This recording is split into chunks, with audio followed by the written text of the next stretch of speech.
Oh, hello, all my gorgeous brothers and sisters in Jesus. I hope that you're all having had a lovely Christmas and you know the Christmas had a nice brought you a lovely time and that you had a nice time with your family and friends.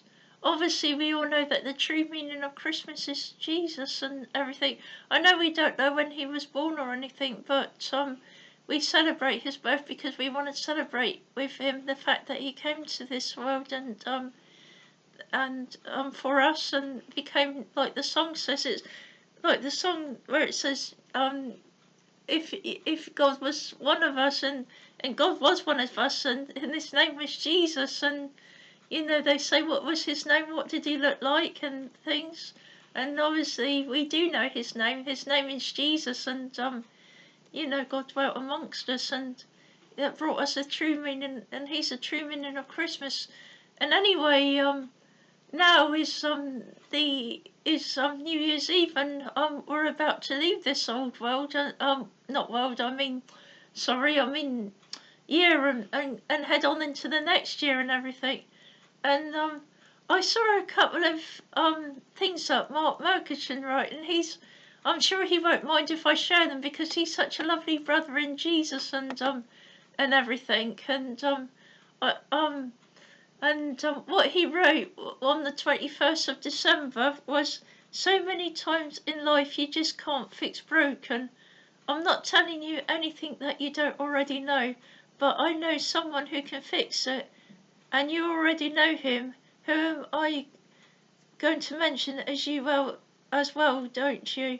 Your your back is against the wall and there's seemingly no way out. Jesus wants you to ask him for help.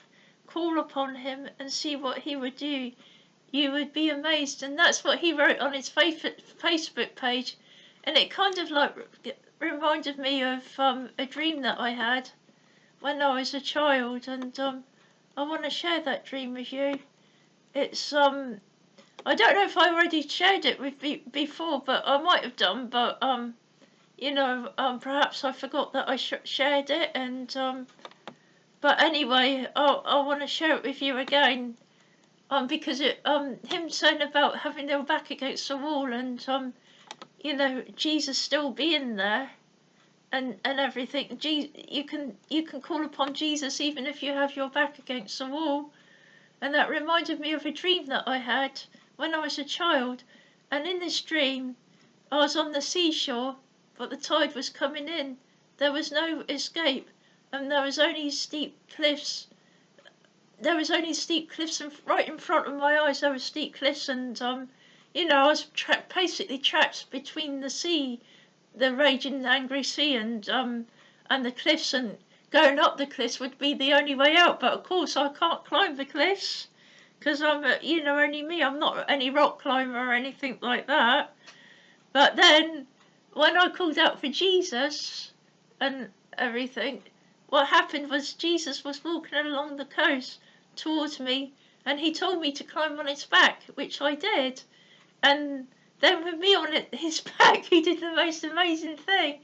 He climbed me all the way up the top, and himself all the way up the top of the cliff with me hanging onto his back still, and he brought me safely to the top.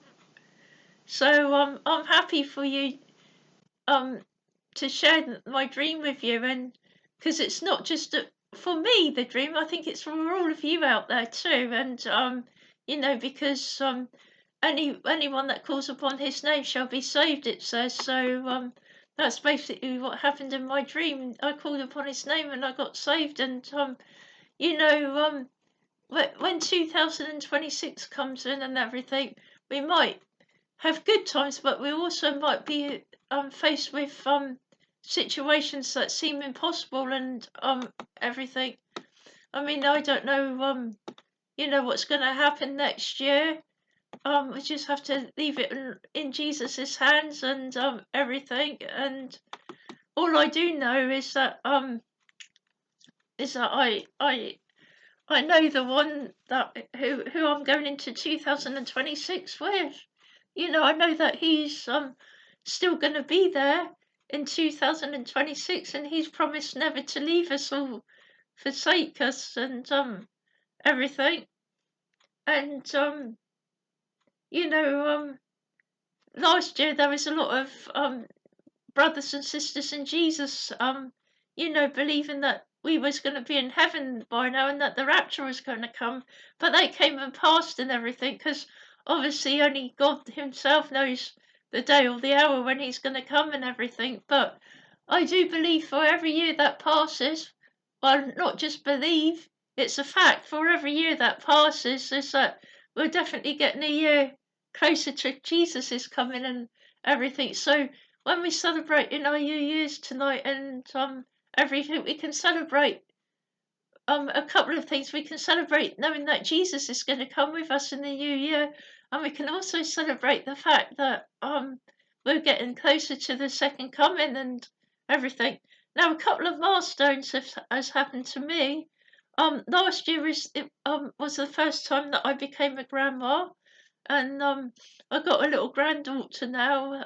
She was born last year at the beginning of last year and everything, and she's going to be a year very soon, and that was one milestone that happened for me.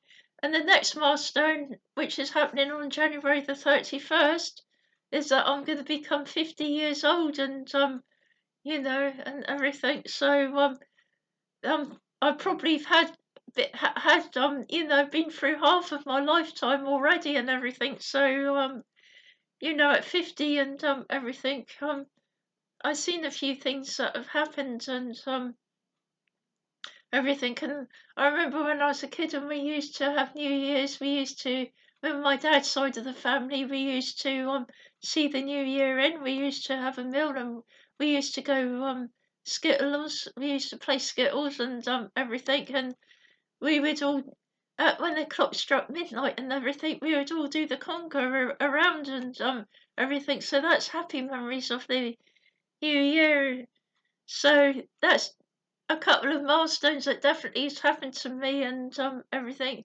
The world goes on, the world gets older, the world moves on, and everything. People come and go in our lives, and everything. But the one thing that remains steady is Jesus and everything. And like I say, He's going to be there for us, and that's the peace that we can bring with us. And as we leave this 2025 and go into the next, I just want to leave it and wish you all a blessed and happy new year, and bye for now.